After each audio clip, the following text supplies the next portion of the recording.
The life and times of Harvey Milk. Before the gay rights movement began, many in the LGBT community were afraid to reveal their sexual identities because they would be abused. In 1977, Harvey Milk was elected to the Board of Supervisors. Harvey Milk led many gay pride marches during his time in office. He also helped to build a community that accepted all people: Chinese Americans, people with AIDS, veterans, and more. On November 27, 1978, Harvey Milk was assassinated along with the mayor of San Francisco, George Moscone. Riots followed. San Francisco and the U.S. are both more LGBT-friendly because of Harvey Milk. Harvey's childhood. Harvey Milk was born May 22, 1930 in Woodmere, New York, with one brother, Robert. He enlisted into the Navy in 1951 and was discharged with the rank of lieutenant in 1955. When Harvey was 14, he knew he was gay, but he did not open his sexual identity into the world until 1972. San Francisco in the 1970s. San Francisco was home to many gay people in the 1970s. Many of them lived on a street known as the Castro. They still needed someone who could manage them, though. Well, I was about 17 when I got to San Francisco, and I was part of the hippie thing then, and it was in full swing. And I got to know Harvey because San Francisco is a city of many neighborhoods, and every neighborhood has a character. And Harvey was well on his way to becoming the character of my neighborhood. Harvey Milk moved to San Francisco in 1972 and opened up a camera store on Castro Street called Castro Camera. It quickly became a known place for gay people to come and hang out. Because he got so popular, Harvey thought about being the spokesperson for the gay community. Harvey Milk ran for city supervisor in 1933, and he lost, but he came out in high hopes. In 1974, he organized the Castro Street Fair to attract more customers. It was a great success, and Harvey Milk was now a well-known man around the Castro neighborhood. It just goes back to what I mentioned, that he really liked people, and when he saw injustice, he wanted to address it. When he saw poverty, he wanted to make it better. When he saw the schools falling apart, he wanted them to get more money.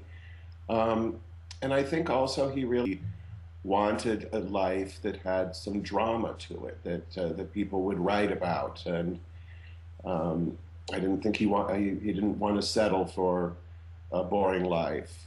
He wanted to do something more. This is where he got his nickname, the Mayor of Castro Street. In 1975, Harvey ran again for city supervisor. He narrowly lost. Realizing he depended on mainly the votes of the Castro neighborhood, he ran a third time in 1977 and finally was elected to the Board of Supervisors January 9, 1978.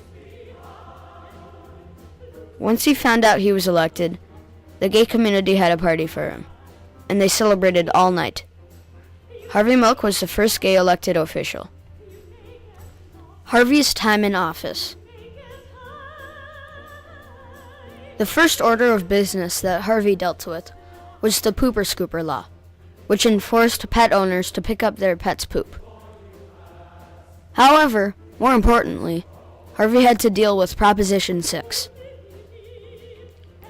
Proposition 6, known as the Briggs Initiative, made it illegal for gay people to be teachers.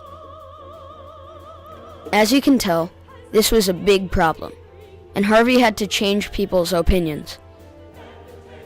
Harvey and his team went door to door talking to people about it, went on TV and talked about it, and did everything they could do to stop it.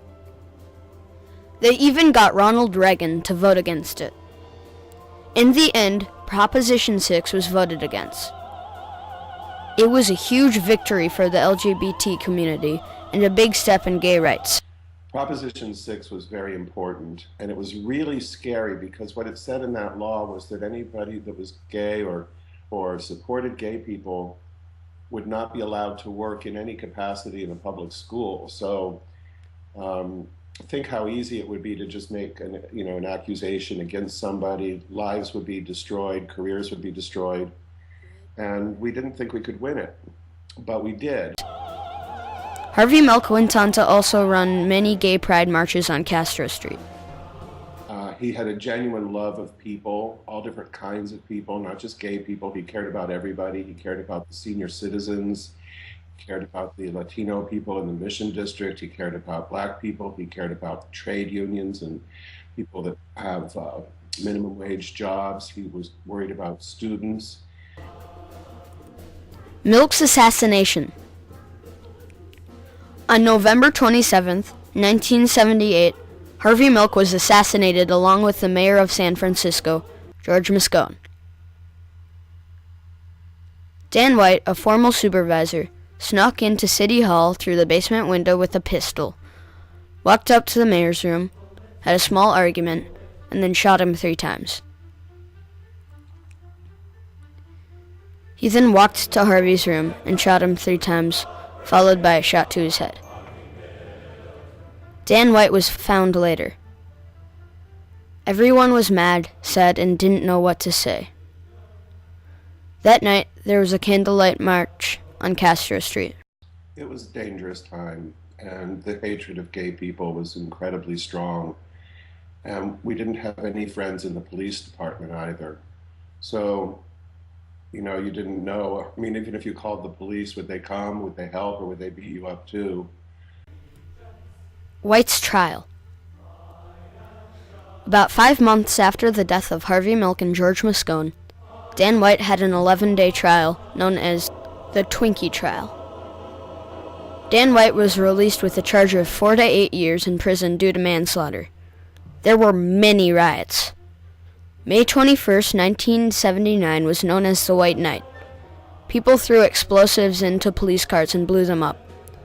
People broke into City Hall. It was insane.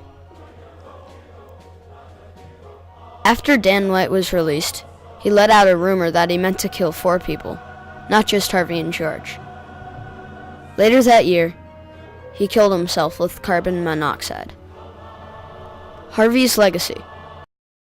Harvey's lessons, looking back at it now, are pretty clear. He took what at the time was considered a very radical sexual liberation movement, and he took a lot of the vocabulary of that time and the ideas of that time, but he blended it with ordinary practical politics like you see all over the country, precinct by precinct organizing, working within the Democratic Party, working with the labor unions. Harvey Milk made a huge impact on all. The night in which Harvey died, nearly 1 million people came out. If Harvey had not won Proposition 6, gay rights would not be near as far as it is right now. After years and years and years of always being on the defensive and always having to fight back against these attacks, starting in 2008, we shifted gears and became much more clear in our mission, which was equality, to achieve equality, and really quite uncompromising in that. So I'm 60 now, and I've been involved with the movement since I was 17, and I would say that what happened in 2008, when Barack Obama was elected, when the movie Milk came out, and when we lost Prop 8 in California, was that the community and the movement really went on the offensive in a way that we'd never seen before, and have come very close to winning what we set out to accomplish. There have been many things recognizing his life and his legacy. There has been a motion picture based on his life called Milk. There was recently an oratorio that I was in, based off him and the gay rights movement at that time, called I Am Harvey Milk. There has been countless documentaries based off him, such as The Times of Harvey Milk. There's also a day named after him, May 22nd. Harvey Milk was a great leader